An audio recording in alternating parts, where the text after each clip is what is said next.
You are looking at Julian's pronunciation guide, where we look at how to pronounce better some of the most mispronounced words in the world, like this other curious word. But how do you say what you're looking for today?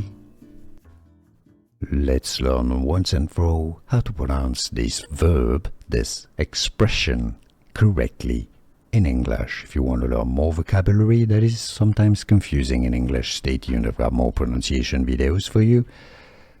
Tidy up, not tidy up. It is somewhat like cleaning up. Tidy up. How to pronounce in English. Tidy up. English pronunciation. Here are more videos on how to pronounce more confusing words and names too many mispronounced. Like this video if you found it useful. I appreciate your support. I'll see you soon and thanks for watching.